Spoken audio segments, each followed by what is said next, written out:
François Soto. Et on oublie l'orchestre symphonique pour parler politique avec vous, Antonin André. Bonjour. Bonjour Thomas. Évidemment, vous avez regardé le premier débat de la primaire de la gauche hier soir sur TF1. Un débat sans confrontation réelle. En fait, c'est un peu frustrant parce que le match n'a pas vraiment eu lieu. Oui, tout le monde s'est neutralisé dans un grand oral. Chacun passe à son tour, mais pas d'échange direct. Aucun échange direct, c'était quand même marquant. Alors, il y a une explication évidente. Évidemment, c'est d'éviter le piège de l'exercice, ne pas se fracasser, se fracturer, puisqu'il faudra se rassembler.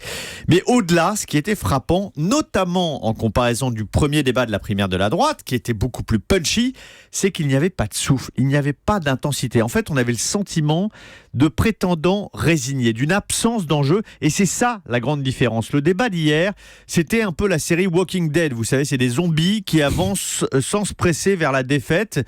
En fait, à droite, tous étaient habités par l'idée que le vainqueur de leur primaire, à tort ou à raison, la suite le dira, sera le prochain président.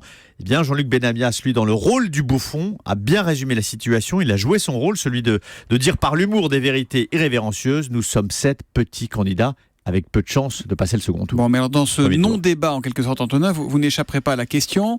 Qui gagne, qui perd, qui s'en sort bien, qui s'en sort mal. Alors dans ce non-débat, comparativement, Manuel Valls conserve l'avantage, je dirais, statutaire, parce qu'il est Premier ministre sortant, il a un taux de crédibilité présidentielle plus évident que les autres, il maîtrise les sujets, il a l'autorité, il a l'expérience. Face à lui, Arnaud Montebourg et Benoît Hamon ont tenu leur rôle, sans que l'un ou l'autre d'ailleurs ne fasse vraiment la différence. Match nul entre eux, je dirais.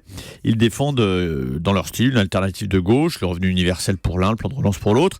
On voit qu'ils ont travaillé, mais c'est parfois un peu technique, un peu compliqué. Quant à Vincent Peillon, alors c'est un bon pédagogue, il est bon débatteur, c'est un formidable professeur, philosophe, historien, on voyait tout ça, il est habile avec les concepts et les références. Alors le problème, si vous voulez, c'est qu'un débat de la primaire, c'est pas une chaire universitaire, et il donnait parfois un peu l'impression d'être seul sur le plateau tant il ne calculait pas ses concurrents.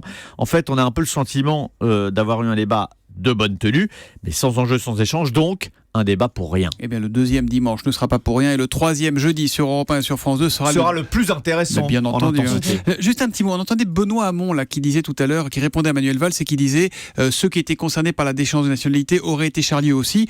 Il dit une bêtise parce que c'était pour les terroristes condamnés pour acte de terrorisme. Il a eu un raccourci de langage assez malheureux et d'ailleurs à ce moment-là, on voit que Manuel Valls le regarde un peu interloqué en se disant est-ce que je lui en mets une ou pas, et puis finalement comme il a compris le raisonnement de Benoît Hamon qui s'était empêtré, mais en tout cas verbalement sur ce coup-là il dit n'importe quoi. Oui, c'était une faute. Merci beaucoup Antonin André.